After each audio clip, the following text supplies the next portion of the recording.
Coucou tout le monde, j'espère que vous allez bien. Je suis vraiment contente de vous retrouver parce que moi ça fait quand même beaucoup de temps que j'ai pas fait de vidéo. Bon, j'espère que je vais savoir encore comment faire. Je reviens aujourd'hui avec une vidéo pour faire du tissu paper. Donc c'est tout simplement du papier de soie où on va appliquer des tamponnages pour réaliser après sur des art journaux ou du mix média. Donc pour réaliser ceci. Hop. Je vais mettre peut-être celui-là pour que vous voyez mieux. Voilà. J'ai réalisé celui-là il y a un petit moment déjà.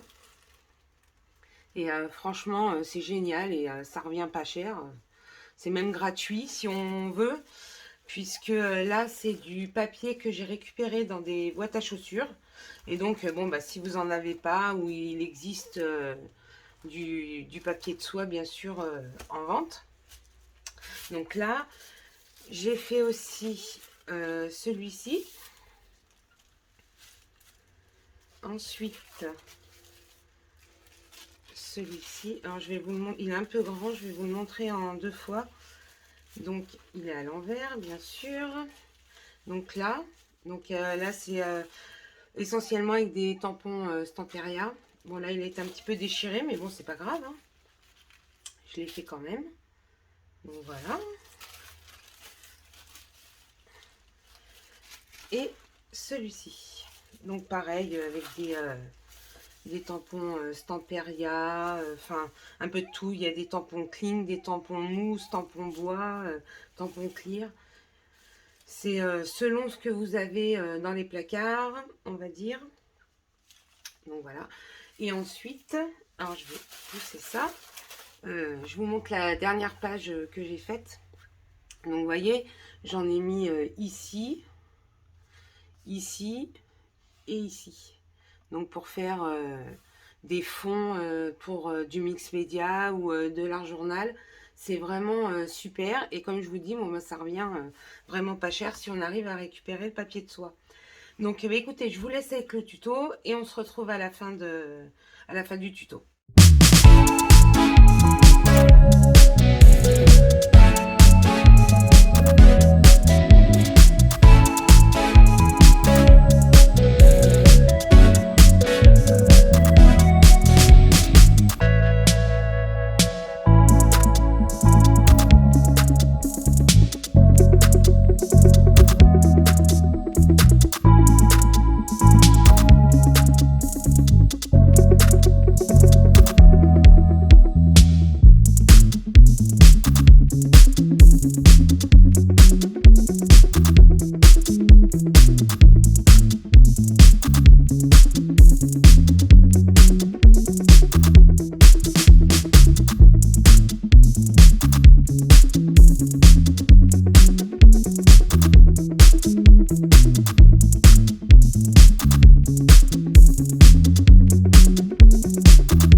voilà donc le résultat.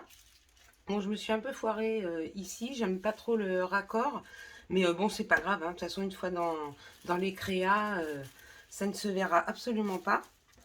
Donc, je voulais vous faire cette vidéo pour vous montrer que quand on veut garder un motif plein et ne pas retamponner dessus, on utilise simplement la technique du masquage, en masquant le motif qu'on veut garder en avant, et on retamponne dessus pour faire un arrière-plan avec d'autres tampons. Donc j'ai utilisé la Versafine puisque elle est résistante à l'eau. Donc quand on va mettre la colle ou quelque chose d'humide sur le papier, ben, ça, le motif va pas s'altérer, va pas dégouliner quoi en gros. On peut donc s'en servir sur des mix médias, des art journaux, enfin un petit peu tous les supports que vous voulez. Vous pouvez coller avec soit dans les art journaux, on peut coller avec le gesso transparent. Après, j'ai découvert une colle dont je vais vous parler dans pas très longtemps, je pense. Ça va être une nouvelle série de vidéos, mais de temps en temps, je vous ferai des vidéos focus produits. Donc, des produits peut-être pas chers ou vraiment qui sont très très bien pour le mix média ou l'art journal. Peut-être même pour le scrap aussi, enfin on verra. Et je vous ferai des focus vraiment pour vous parler du produit et de tout ce qu'on peut faire avec. Voilà. J'espère que cette vidéo vous a plu. Et puis je vous dis à très vite dans une prochaine vidéo. Bye bye!